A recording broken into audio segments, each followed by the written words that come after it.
Tuh. Jadi kita mesti lihat bahwa skala ini akan bereskalasi, itu skala ketegangan politik, skala ketegangan ekonomi, dan itu semua akan diikuti oleh hukum-hukum sosiologi bahwa sekali katup itu terbuka maka sangat mungkin ada bendungan yang jebol tuh. Nah itu yang harusnya kita perhatikan. Jangan lupa like, comment, and subscribe. Assalamualaikum warahmatullahi wabarakatuh. Selamat datang di channel ini. Beberapa hari yang lalu ada sebuah konvoy yang mengatasnamakan dirinya sebagai Aliansi Rakyat Bergerak, di mana mereka berasal dari Laweyan menuju ke rumah kediaman Jokowi di Solo. Di sana mereka melakukan orasi, melakukan tuntutan untuk mengadili Jokowi yang menganggap bahwa keluarga Jokowi berpotensi telah merugikan negara. Di antaranya tentang keterlibatan Jokowi mengenai dana bansos yang dikorupsi dan ramainya keterlibatan Jokowi di kasus pagar laut misterius yang beberapa hari lalu ramai di dunia maya.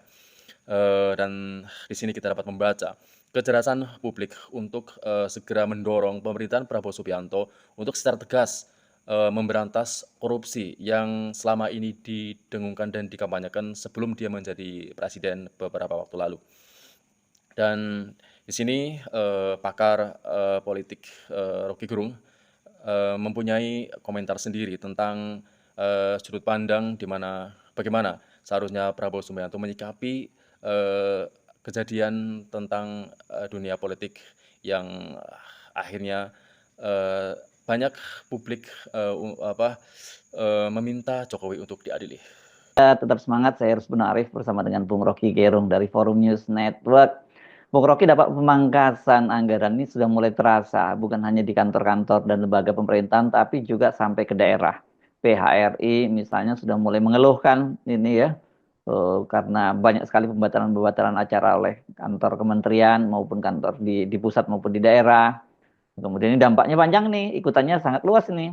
Mulai dari supplier buah-buahan, bunga, kemudian bahan-bahan makanan dan sebagainya, juga transportasi ini berupa misalnya tour travel, terus kemudian juga pusat oleh-oleh, banyaklah dampaknya ya.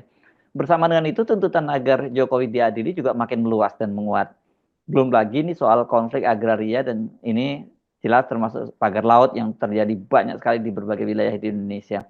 Situasi ini saya kira harus disikapi dengan tepat dan cermat oleh pemerintahan Prabowo. Kalau tidak, itu kemudian crossing ini antara krisis ekonomi dan politik, jelas ini dampaknya akan sangat berbahaya. Memang pada akhirnya kita harus rumuskan dengan agak serius keadaan sosial ekonomi yang pasti akan punya impact atau sangat kuat impactnya nanti pada stabilitas politik.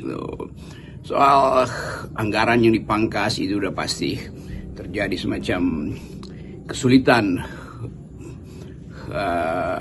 aktivitas ekonomi terutama di daerah-daerah. Ketegangan politik yang masih berlanjut karena soal-soal sisa dari pilkada, sisa dari pilpres, saling mengintai posisi di dalam kemungkinan terjadinya reshuffle, lalu masuk pada isu-isu yang betul-betul sangat ya mau diucapkan tidak diucapkan, tetap ini adalah isu, yaitu adili Jokowi itu. Dan itu terlihat masif dipasang di tembok-tembok, diucapkan dalam banyak forum pidato mahasiswa tuh.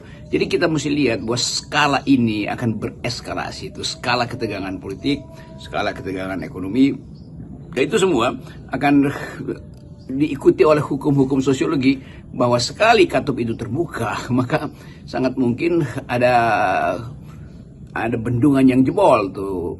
Nah itu yang harusnya kita perhatikan. Yang dikatakan Bung Rocky memang beradanya bahwa tentang kestabilan ekonomi yang sangat rentan saat ini mungkin imbas dari ketegangan politik sisa-sisa dari pilkada dan pilpres beberapa waktu lalu, tentang reshuffle yang beberapa pejabat yang mungkin mengincar jabatan baru untuk dirinya. Dan ini juga berimbas kepada ekonomi masyarakat, menangkap bahwa seperti saya tentunya ia dapat mengakui bahwa daya beli masyarakat saat ini rendah, apalagi itu sangat berimbas kepada perilaku masyarakat tentang pinjaman online, kemudian para pelaku judi online pun bertambah karena yaitu bahwa pemerintah tidak bisa menjamin tentang kesejahteraan masyarakat karena ketidakstabilan ekonomi tersebut, dan tentu saja imbas dari ketegangan politik saat ini. Rasial juga mulai terasa terutama di dalam wilayah-wilayah di mana konflik agraria itu jadi semacam hotspot yang tersebar di sepanjang di seluruh Nusantara tuh. Nah, problem ini tentu akan berimpit dengan ketidakmampuan pemerintah untuk memberi semacam penilaian objektif lah, yaitu apakah betul harus dipotong semua anggaran. Lalu orang mulai merasa kok ada departemen atau kementerian yang tidak dipotong, misalnya wilayah-wilayah keamanan, yaitu kepolisian, lalu Departemen Pertahanan, Kementerian Pertahanan. Jadi semua ini menunjukkan bahwa publik mulai menghitung apa yang adil dari pemotongan belanja APBN itu. Walaupun kita tahu mesti ada penghematan, tetapi selalu ada sebut aja kecurigaan justru karena memang ada kesulitan tuh. Dan kesulitan ini yang membuat publik menganggap bahwa ya sudah saatnya kalau begitu adili Jokowi. Jadi kita mau membaca ini sebagai satu sekuensis dari kemarahan publik tuh. Nah, kita nggak tahu siapa yang pasang foto-foto itu atau poster-poster itu, tapi analisis kita harus mengarah pada ada potensi instabilitas politik. Kekecewaan publik terhadap situasi ekonomi dan politik kan ini tidak cukup dipuaskan oleh retorika presiden. Pidato-pidato presiden yang menyatakan bahwa yang tidak bekerja untuk kepentingan rakyat akan disingkirkan, gitu, tegas terhadap korupsi, yang tetap dablek gitu ya. Ini juga akan ditindak. Tapi kan publik lebih menunggu pada aksi nyata dari presiden. Salah satunya misalnya mengadili Jokowi, kemudian mereshuffle kabinet. Tapi tampaknya langkah-langkah semacam itu nggak mudah dilakukan oleh Pak Prabowo.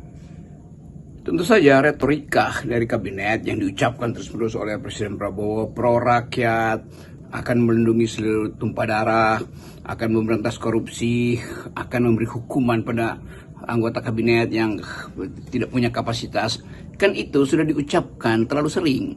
Jadi ketidakstabilan ekonomi saat ini dan juga ketegangan politik tentunya memancing masyarakat untuk meminta Prabowo Subianto sebagai presiden yang saat ini menjabat membuktikan kampanyenya yang ya harusnya bukan omong-omong saja, bahwa dia akan memberantas ekonomi tanpa pandang bulu. Tentunya bahwa tagar adili Jokowi yang berkembang saat ini membuat seharusnya memancing pemerintah benar-benar menyelidiki apakah benar dugaan korupsi yang melibatkan keluarga Jokowi itu benar adanya. Dan ini seharusnya menjadi perhatian khusus untuk Presiden Prabowo Subianto saat ini.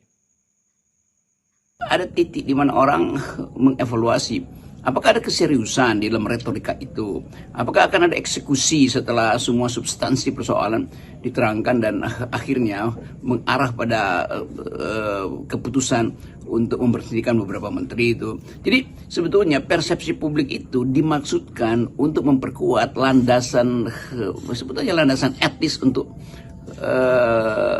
perampingan kabinet, landasan etis untuk reshuffle. Soal landasan politik yaitu soal kalkulasi antara Presiden Prabowo dengan tim Kim Plus.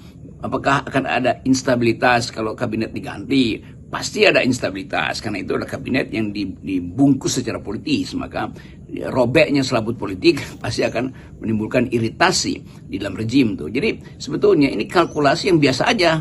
Tetapi yang harus diperhitungkan adalah kalau kalkulasi-kalkulasi ini justru jadi semacam alat tukar tambah dari mereka yang sekarang sedang mengintip hilangnya jabatan itu. Jadi manuver-manuver dari dalam rejim justru itu yang harus kita perhatikan tuh.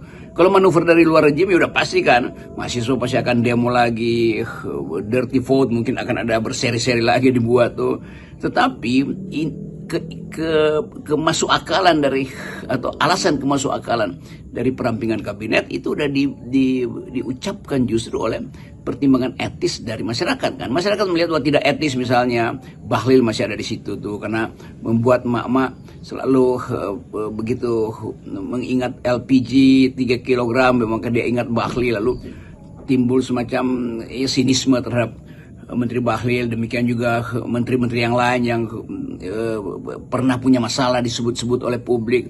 Lalu terakhir Menteri Keuangan Sri Mulyani yang seharusnya ikut bertanggung jawab atau paling enggak menerangkan kenapa dia gagal mempertahankan moralitas dan integritas di wilayah yang sangat peka dengan ketidakadilan, yaitu Departemen Keuangan. Kan itu semua yang harus kita sebut sebagai kecerdasan publik yang diucapkan melalui satir, melalui meme, dan seterusnya, melalui talk show. Dan tentang aspirasi masyarakat yang mendorong Prabowo Subianto untuk mereshuffle kabinet saat ini. Karena di dalam kabinet tersebut ada sisa-sisa para pejabat yang masih bercokol, sisa-sisa dari kabinet Jokowi. Dan seharusnya memang Prabowo Subianto mengganti semua kabinet. Dan dia tidak seharusnya memilah-milah, di mana ini adalah sebuah rancangan Presiden Jokowi yang dulu sedang harus dilaksanakan saat ini, dan program-program Prabowo sendiri. Dan seharusnya Prabowo Subianto mempunyai identitas tersendiri, bahwa dia benar-benar mempunyai tujuan khusus untuk menstabilkan ekonomi dan politik negara saat ini. Talk show.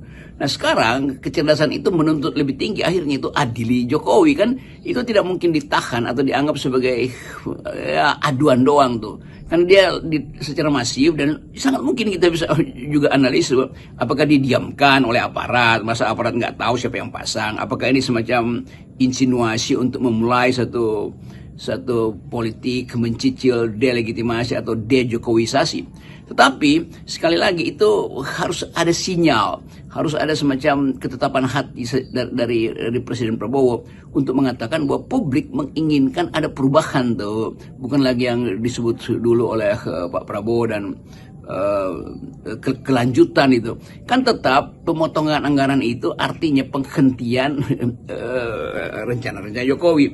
Jadi publik ingin lihat konsekuensi dari penghentian anggaran itu terhadap isu politik bahwa Mulyono itu masih beroperasi di wilayah kabinet Prabowo. Kalau kita cermati ini eskalasi kemarahan publik kepada Jokowi itu kan sekarang makin meningkat ya. Bahkan kemarin terjadi di Solo yang menjadi daerah kekuasaan Jokowi, itu berlangsung unjuk rasa atau demo agar adili Jokowi. Itu bukan hanya di Solo, tapi mereka juga justru mendatangi rumah dari Pak Jokowi. Kan ini udah wilayah yang keramat yang mulai disasar oleh para pengunjuk rasa. Jadi nggak mereka sembunyi-sembunyi lagi, misalnya membuat grafiti yang kemudian katanya mau diambil tindakan dari polisi gitu. Tidak mengenakan secara psikologi memang kalau spanduk-spanduk itu, baliho-baliho atau grafiti adili Jokowi itu terus-menerus ada, walaupun Pak Jokowi merasa ya biasa komentar beliau ya tidak apa-apa. Ya tetapi tidak apa-apa itu semacam pertahanan diri terakhir. Tentu Presiden Jokowi, mantan Presiden Jokowi juga ingin melihat apakah akan ada balancing setelah spanduk-spanduk adili Jokowi itu beredar. Apakah kekuasaan akan beri semacam perlindungan, karena apapun mungkin Pak Jokowi udah kebal, tetapi keluarganya kan tetap cemas keadaan ini. Demikian juga faktor internasional yang melihat bahwa ada problem, yaitu legitimasi pemerintahan sekarang itu masih tergantung pada legitimasinya Jokowi, karena itu Jokowi minta diadili kan. Nah kita mau tunjukkan ini sebagai kegugupan rejim untuk melihat aspirasi publik yang tumbuh berbanding langsung dengan kesulitan ekonomi. Aspirasi yang menginginkan ada reshuffle berbanding langsung dengan ketiadaan harapan dari kabinet yang sekarang. Aspirasi yang muncul untuk mengganti beberapa menteri itu berbanding langsung dengan perilaku mereka yang sudah dibongkar di banyak situs netizen, dibicarakan di banyak talk show. Jadi sekali lagi kondisi kita hari ini ada di dalam kegelisahan tuh, menunggu kepastian apakah Presiden Prabowo hendak melanjutkan rejim Jokowi atau betul-betul hendak berbeda atau membatalkan infiltrasi rejim Jokowi. Kan nggak mungkin ada semacam ya nanti kita lihat yang ini yang baik kita lanjutkan, yang tidak baik kita hentikan. Iya, itu sebetulnya alasan pragmatis, tetapi alasan etis, alasan ideologis diterangkan hari ini akhirnya melalui hadirnya spanduk-spanduk itu adili Jokowi. Kan itu intinya. Dan ramainya tentang tagar adili Jokowi, yang kemudian adanya pemasangan baliho-baliho dan orasi masyarakat yang meminta hal itu terjadi tentunya diharap memancing pemerintah Prabowo Subianto yang saat ini memerintah untuk segera melakukan penyelidikan, di mana Jokowi yang diduga terlibat dalam beberapa kasus korupsi, diantaranya bansos yang mempunyai budget 500 triliun saat itu. Dan kemudian ramainya kasus Big 2 yang dilakukan oleh Agung Sedayu Group dan terlibatnya beberapa menteri yang tentu saja diduga itu mendapat persetujuan dari Presiden Jokowi juga. Dan saya pun sendiri sebagai masyarakat biasa berharap bahwa hal itu akan terjadi. Bagaimana teman-teman? Apakah adik-adiknya Jokowi akan benar-benar diharapkan oleh masyarakat seluruh Indonesia? Silakan tanggapi di kolom komentar. Cukup sekian video kali ini. Terima kasih bagi yang udah nonton. Jangan lupa untuk subscribe, like, dan komen. Sampai jumpa di video selanjutnya.